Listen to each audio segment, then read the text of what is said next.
اللہ وبرکاتہ۔ وعلیکم السلام ورحمۃ اللہ وبرکاتہ۔ اس مشاعرے گاہ میں جو حضرات پیچھے کی طرف بیٹھے ہوئے ہیں وہ بھی تمام اشعار کو خوب سن رہے ہیں، اور مجھے امید ہے کہ وہ بیداری کے عالم میں سن رہے ہیں۔ تو بیداری کے عالم میں سن رہے ہیں تو اس کا ثبوت اگر دے دیں تو بہت اچھا لگے گا سب کو۔ میں ایک نعرے پکارتا ہوں، اس کا جواب دے دیجیے گا۔ نعرہ تکبیر، نعرہ رسالت، نعرہ تکبیر، نعرہ رسالت۔ ابھی میں نے صرف اتنی بیداری دیکھی، مجھے بہت خوشی ہوئی۔ حضرات گرامی، مشاعرے عرس نوری میں آپ تمام حضرات تشریف فرما ہیں، اور یہ ہم سب لوگوں کی بڑی خوش بختی ہے کہ ہم لوگ اس وقت ہندوستان کے قدیم ترین مشاعرے میں بیٹھے ہوئے ہیں۔ اب کوئی مشاعرہ ایسا ہندوستان میں نہیں جو قدامت کے بارے میں عرس نوری کے مشاعرے کا مقابلہ کر سکے۔ ایک خوشی مجھے اس بات کی بھی ہے کہ آج یہ مشاعرہ جو گلشن اچھے میاں میں ہو رہا ہے، یہی وہ جگہ اور یہی وہ مقام ہے جہاں پر قدیمی عرس نوری کا مشاعرہ ہمیشہ ہوا کرتا تھا۔ تو آج جو ہے وہ کئی چیزیں تازہ ہو گئیں الحمدللہ۔ اب رات کا وہ وقت ہے جس کے بارے میں میرے والد گرامی حضور احسن العلماء علیہ الرحمہ فرمایا کرتے تھے کہ رات کی زلفیں کمر تک پہنچ گئی۔ مطلب جب نیم شب کا وقت آتا تھا، کمر جو ہے انسانی جسم کا درمیانی حصہ ہوتا ہے، تو رات میں جب 12 بجنے والے ہوتے ہیں تو درمیان شب کا وقت ہوتا ہے، تو وہ اس کو ایک استعارے میں بیان فرماتے تھے کہ رات کی زلفیں کمر تک پہنچ گئیں۔ اور جب رات کی زلفیں کمر تک پہنچتی ہیں تو مشاعرے میں اسی وقت شباب کا عالم آتا ہے، اور مشاعرہ جو ہے اسی وقت اپنے عروج پر پہنچتا ہے۔ حضرات گرامی، مجھے ایک بات یہ بھی عرض کرنی ہے، حالانکہ ہر سال میں تقریباً یہ بات کہتا ہوں، لیکن ہر سال مجھے نئے چہرے نظر آتے ہیں، نوجوانوں کے چہرے نظر آتے ہیں، تو میرا دل چاہتا ہے کہ مشاعرے عرس نوری کے بارے میں تھوڑا بہت وہ سمجھ سکیں۔ اس مشاعرے عرس نوری میں ہندوستان کے بڑے بڑے شعراء تشریف لاتے تھے، جیسے آج بھی الحمدللہ رب العالمین ہندوستان کے بڑے بڑے شعراء یہاں پر تشریف رکھتے ہیں۔ جگر مراد آبادی بھی آتے تھے، اصغر گولوی بھی آتے تھے، علامہ ضیاء بدایونی صاحب بھی تشریف لاتے تھے۔ تو مجھے اس زمانے کے اور اس کے بعد کے کچھ اشعار میرے ذہن میں رہ گئے ہیں۔ اب میرا ذہن بھی عمر کے اس مقام پر ہے جب میں بہت آسانی کے ساتھ کہہ سکتا ہوں کہ میں ایام کہولت سے آگے بڑھ کر اور ضعیفی کے عالم میں آ گیا ہوں۔ اس لیے اگر میں اس میں ایک فائدہ بھی ہوتا ہے کہ جب آدمی 60 برس کا ہو جاتا ہے تو اس کو نصیحت کرنے کا حق ہو جاتا ہے، تو میں اس کا فائدہ اٹھاتا ہوں۔ دیکھو اس مشاعرے میں اس وقت کیسے کیسے لوگ جمع ہیں الحمدللہ رب العالمین۔ ہمارے عزام میاں اور ہمارے سراج میاں، ان دونوں کا ایسا تعلق ہے اس خانوادے سے، کچھ کا تعلق تو آپ کو معلوم ہے اور کچھ کا میں بتاؤں گا تب معلوم ہوگا۔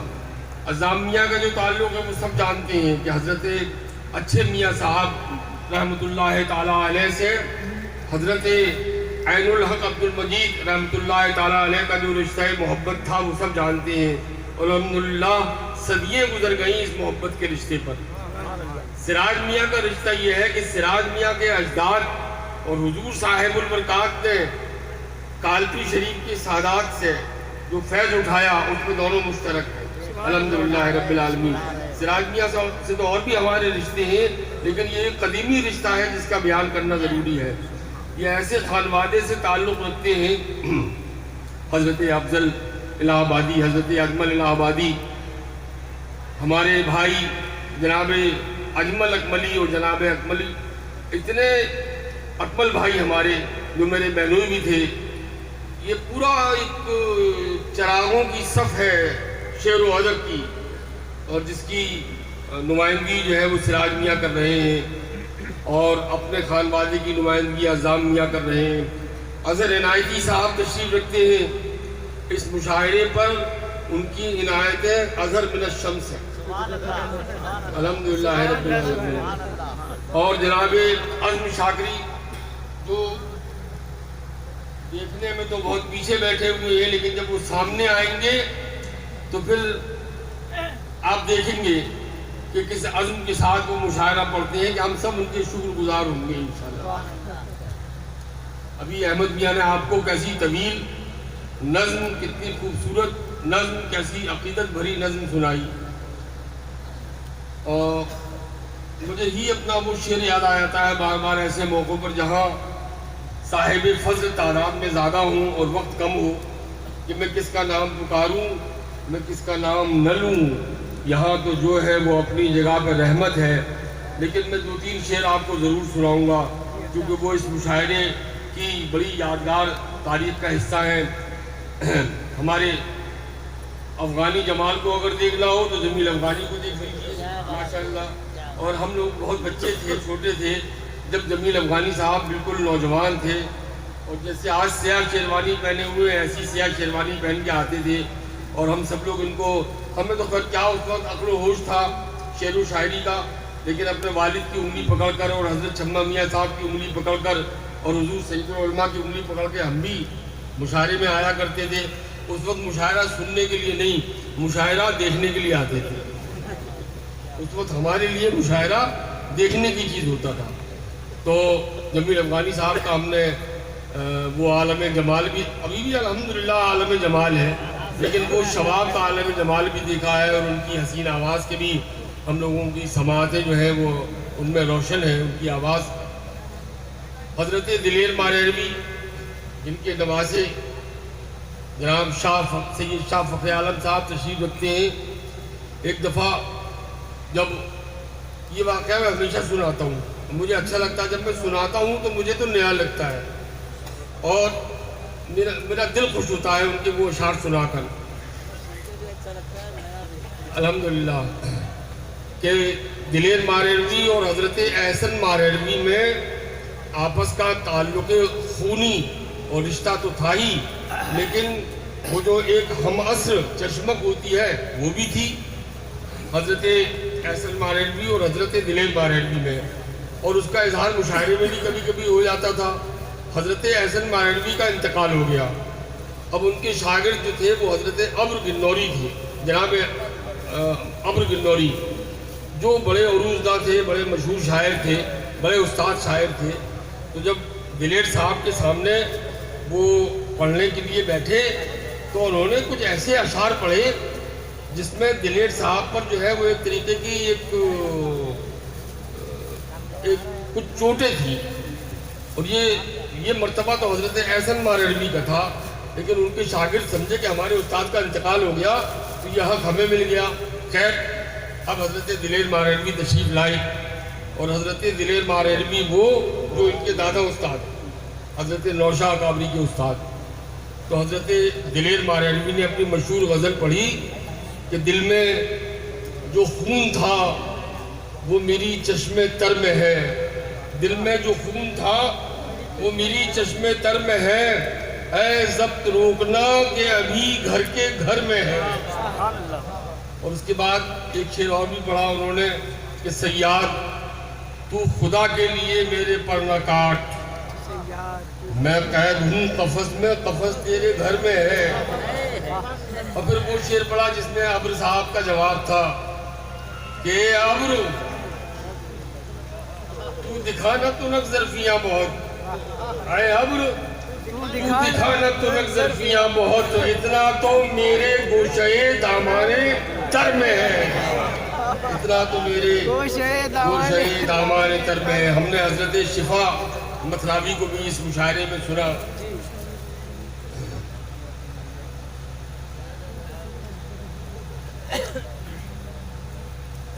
60 سال میں نے اپنے آپ کو معاف کیا. بہرحال جب شفا صاحب کی شعر یاد آئیں گے تو اگلی دفعہ سناؤں گا.